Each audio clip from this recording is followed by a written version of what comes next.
Howdy y'all, Christi here with Little Salty Homesteader. Welcome back to my YouTube channel. I am back with another weekly update, and y'all, it's finally fall out here. We have gotten rain several days this week. It actually just finished up raining, hopefully for the day here, but it's going to be pretty wet the next few days. So I thought I'd get out here while I can to kind of show you guys what's going on. So let's get started. All right, as usual, we are starting things off over here with these 3 raised beds. Throughout the season, I referred to this area as the tomato patch, but as you can tell, it is slowly converting into the brassica, leafy green, winter garden-esque patch. So some things that are going on are the eggplant is still just trucking along. There's several eggplants still on here. I've harvested a ton lately. I need to do another harvest today while it's not raining and kind of pick some that are at a mature size, and then kind of either figure out what to do with them or take them to my in-laws so that they can use them or whatever. But yes, the eggplants are definitely at a prolific point in the garden right now. Along the back of the same raised bed, there are Brussels sprouts all the way down. They are still relatively short. I think the eggplant is hogging a lot of the sunlight, but they are still alive and growing. So hopefully once, you know, these guys kind of fizzle out and that area gets more sunlight, they start to pick up some height.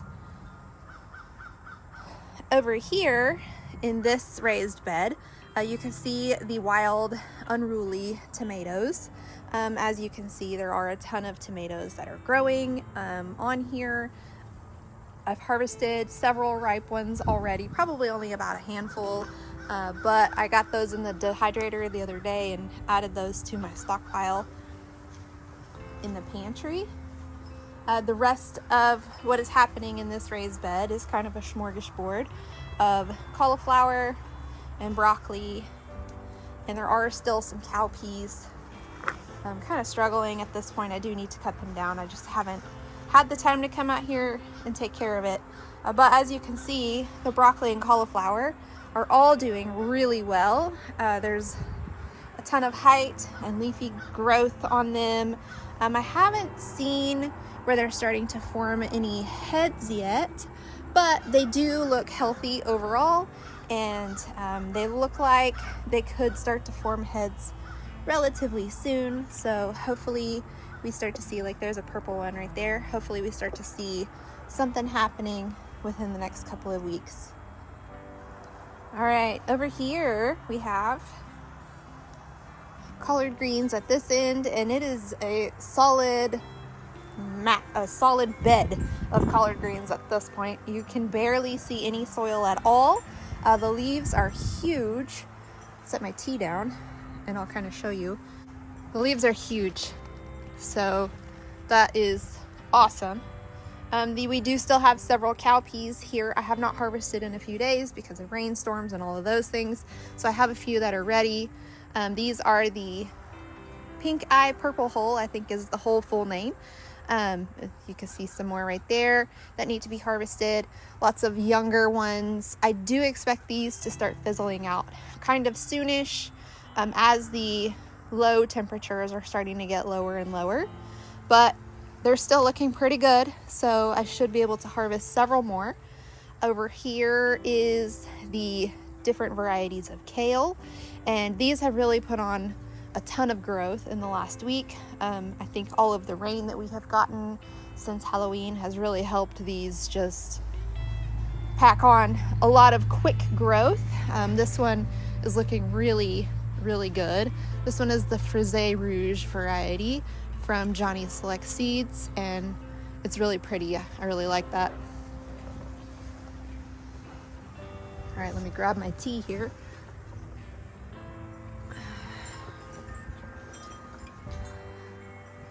But yeah, overall that's looking pretty good right now. Those collard greens, man, they really make the garden look like they're doing something powerful, don't they? All right, these 2 beds over here are starting to slow down. they're starting to kind of fizzle out here, as you can tell by this okra here. There's some up there that needs to be harvested. But a lot of the leaves off of the okra plants are starting to get brown and fall off. Even though the plants are still producing, as you can see there, they are slowing down a bit. So we won't have okra producing for too much longer, but the bell peppers are still doing pretty well. They don't seem to be producing as quickly either at this point, but there are still some that are growing. Like if you can see these right here. See, there's like 3 right there in that image right there. Yeah, they're slowing down, not as prolific as they were there for a few months, but that's okay. I'm harvesting what I need and haven't had to buy any in several months, so it's been a great bell pepper year. There is a squash plant right here, and this one is relatively healthier than the one in the other bed that I'll show you in a minute. It has started blooming, although I don't know if there's any female blooms in there or if it's all male blooms. It looks like it's just male blooms, but I will keep an eye on it. Hopefully I can get something from that plant before the first frost comes. I have been keeping an eye on the weather, and there's nothing showing up yet, but these rutabagas, for a while, they looked horrible because something was eating all the leaves, like you can see on that one where it still has a lot of leaf damage, but a lot of them have bounced back and they have a ton of new, big, healthy leaf growth. Even down here, there's a few more, so I'm happy to see that those are bouncing back. Hopefully we'll be able to harvest rutabagas soon. This bed definitely has more life happening in it than the other one, which we'll get to. Right here we have kohlrabi. These are looking really good. Let's see here. These in this one were planted out later than these over here. That's why these are so much bigger. But we should start to see them form their kohlrabi bulbs soon. Another name for these is German turnips. They kind of form above the soil and look kind of like an alien plant. So once they start forming, I'll show you guys, but it looks really cool. All right, over here, we have a few sweet pepper plants. There's 2 shishito plants right here. I have been harvesting them pretty regularly and using them in stir fry. The front of this plant, or these 2, these that are like draping over the edge of the bed, I harvested the other day for stir fry. I did not do the back half, so I still need to do that. But these 2 have been super prolific plants this year. Let me see if I can get back here without getting too muddy, so you can kind of see. Like, yeah, I need to harvest that really bad. There's so many. So what you can do if you don't stir fry them is you can blister them and serve them with like a garlic aioli of some sort. Sprinkle them with a flaky salt, and they're really good that way. They're not as great like in a raw preparation, but cooked they're fantastic. They're relatively mild. Every now and again you get one with some heat, but overall they don't really have any spice levels to them. Back here we have some beets that are growing. Oh, it's kind of icky back here. But we have beets right here. Those are still doing really well. And then this squash, this zucchini plant is the one that I was talking about that is not doing very well. It has powdery mildew, as you can see by all these crusty, dusty leaves. I'm pretty sure squash vine borers have gotten to it, and it has not produced any actual harvestable zucchinis yet. I could probably just remove it at this point, but like I said, I haven't really had a whole lot of time this week to be out here doing the garden maintenance stuff, so it's just kind of hanging out, getting uglier and uglier. Over here there are a few turnips and looks like a couple of volunteer basils. These are doing pretty well. I have had issues with roly-polies this year, so even though I put in a ton of seeds on this side, not a whole lot of them came to fruition, so that's why you can only see 4 different turnip plants here. The purple ruffles basil is doing really well, nice and healthy. A ton of volunteer blue spice basil back here. That is all basil and dandelions. I need to come knock it down. All right, up here we have Purple Beauty bell peppers.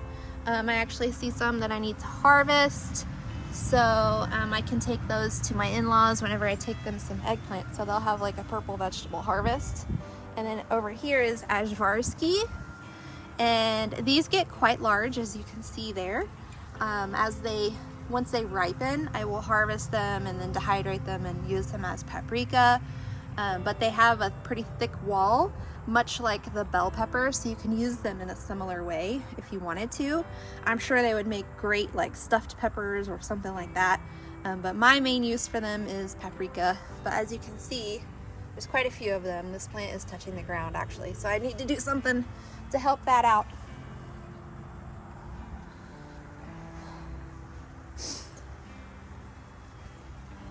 All right, over here is where the garlic has been planted. I do still need to come through and mulch, but what I wanted to show you was that a couple of them have sprouted. So we have a couple of garlic cloves that have started to grow some greenery. Nothing else other than those two that I can see right offhand. Once I apply the mulch, that will help keep the soil moist and insulate the roots and all that fun stuff. So that's something that I need to take care of next week, but I'm happy to see that there are 2 garlic cloves that have sprouted some growth there. All right, flower bed. Things are starting to slow down a little bit in terms of wild unruly growth. It's still wild and unruly, as you can see here, but it is starting to fizzle out. So once the first frost comes and knocks out a lot of this stuff, like the zinnias and the marigolds, then I can come through and kind of cut things down and all of that. But all of the cover crops that are in here are doing really well, doing the job that I planted them for, growing right along. I think that the agastache will come back next year. I need to verify that because I can't remember.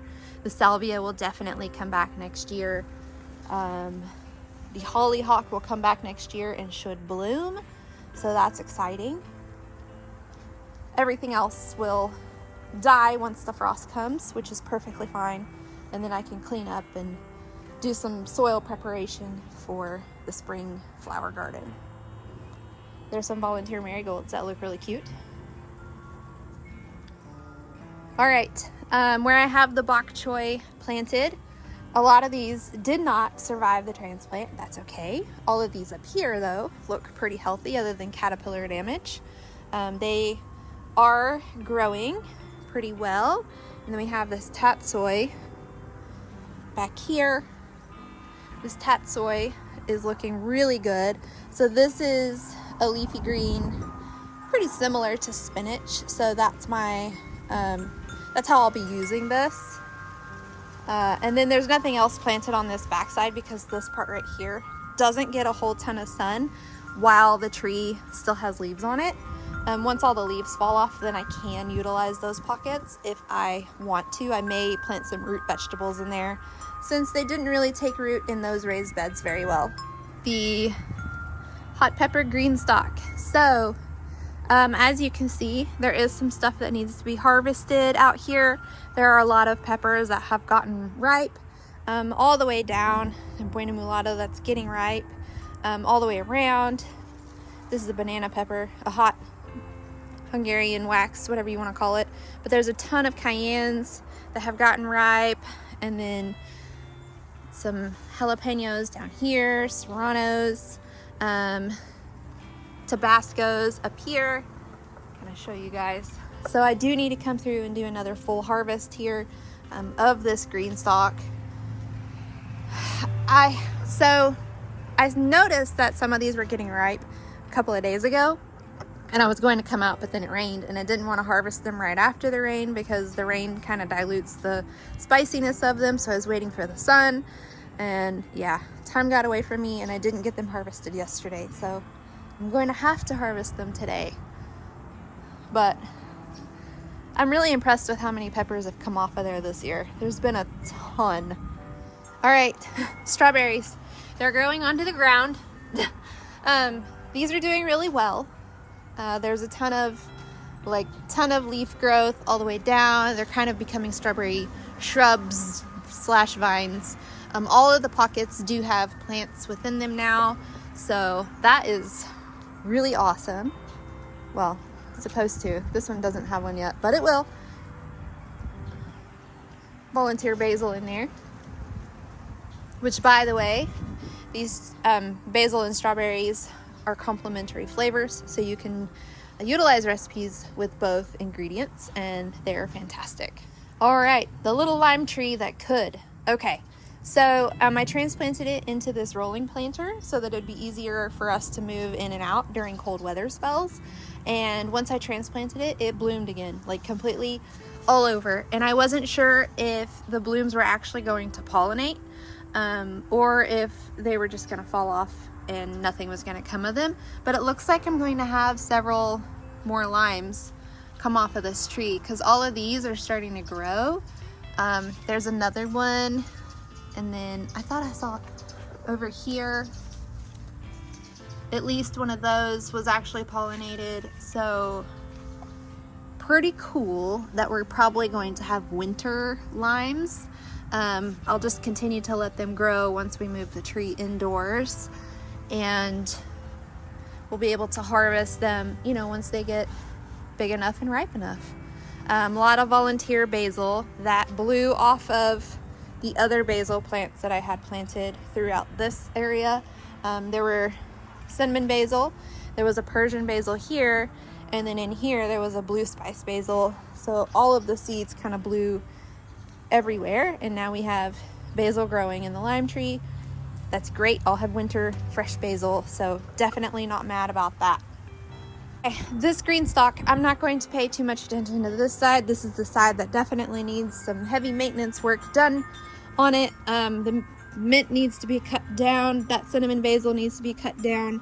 What I wanted to point out was the habanero peppers over here. There are quite a few on here. There's one that's getting ripe. There's a few that are growing. I think I can see like 4 just in right here. So that is really cool. There's a couple of Aleppo peppers. This one is gonna start getting ripe. And then we still have the Carolina Reaper that's growing right there. If we only get one, that's okay. It takes my husband like a week to eat it because it's hot. But it's super cool that the super hot peppers finally did start producing, so that I'll have something to give him the hiccups with this year. All right, but that is a look at the early November North Texas vegetable garden. It is wild, it is unruly. Some things are fizzling out, some things are doing really well, and some things desperately need to be harvested. I'm looking at you, peppers. All right, but that is it for today's weekly update. If you like today's video and you want to see how this garden continues to progress and change from week to week, then please like, subscribe, comment, do all those different YouTube things. It is greatly helping my channel. But until next time, go find a way to get those garden manicures. Bye.